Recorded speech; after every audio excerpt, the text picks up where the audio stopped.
Hey everybody, how you doing? Just a little bit of good news and an announcement, just kind of an update video in general. So I wanted to let you know I'm back in the gym, not just working, but working out. I'm actually lifting some weights now and it feels so good. It's like a return to form, being back in my element, and I'm enjoying it so much. Last week I experimented a little bit with some very lightweight and kind of monitoring as I was lifting, making sure nothing was ripping or tearing or popping, like a scene out of Alien or something. And thankfully nothing did. I felt good, so I decided this week to up things. So today I had a pretty good workout, felt really good, and again, just like I was doing what I was supposed to be doing. What's that? How much did I lift? Well, let's take a look.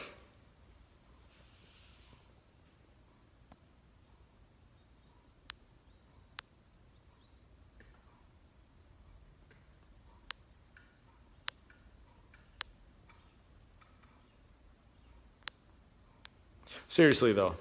Okay. So I have a little bit of an update, and that is, I'm going to walk around now and make this like an action shot or something here at Move Your Mountain Fitness in Southern California. So I decided that I'm going to go ahead with the chemotherapy. And I talked to a lot of people. I read a lot of things, did a lot of research, and I'm going to tell you why I ultimately decided to go ahead with chemotherapy. And God said, let there be light. So there are a few reasons, but I just want to focus on one because this one reason really, it kind of encapsulates me and explains a lot about me as a person, as a man, and the way that I think. So let me just preface this with saying that this isn't necessarily a biblical mandate, the way I operate, but neither is it unbiblical.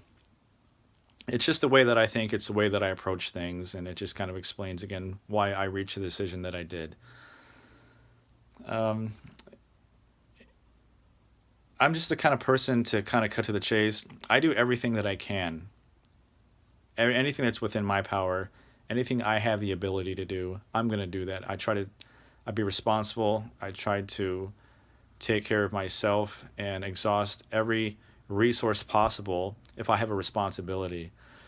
So, like bodybuilding, okay? I competed a number of times in bodybuilding. And it's a very mental process, a very mental experience. And when I'm on stage, I have to be there knowing that I did every possible thing I could do to look my best, to perform my best. And this isn't relegated just to bodybuilding. It could be playing basketball or swimming or whatever it is that you do, if you do it at a high level or you compete. I can't compete in something and ask and expect God to bless me unless I know that I've done my part, especially being on a bodybuilding stage. I cannot honestly stand there in confidence and think, oh man, I really should have done a few more hours of cardio each week. Man, I really botched my diet a few times. You cannot have those things running through your mind when you're up there projecting the absolute epitome of strength and power. It's going to show. So when I'm going through that process, I have to make sure, thinking ahead, that when I'm on stage, I'm not going to doubt myself. I'm not going to question myself. I'm not going to doubt that I did every possible thing that I could do to look my best. And again, I can't expect God to bless me knowing that there was more that I could have done, that I cheesed on something. Oh, Lord, help me to be a great musician. Help me to be a rock star. This is my dream.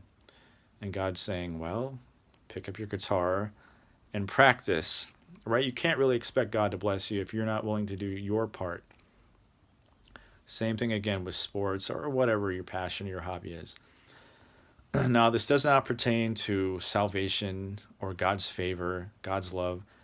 God gives you those things. He offers those things freely. In kind of the same area, when it comes to healing, you can't earn God's healing. You can't earn a supernatural blessing in a sense like that.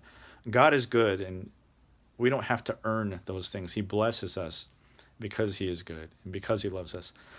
But when it comes to this healing situation, or about how I'm going to go seeking to become as well as I can. I'm simply using the same approach that I would with anything else. I'm exhausting every possibility that I can to put myself in the best position.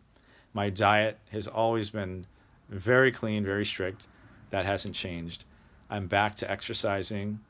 I've looked at some other options. I've added more things into my diet, my daily regimen that would help me get through this period.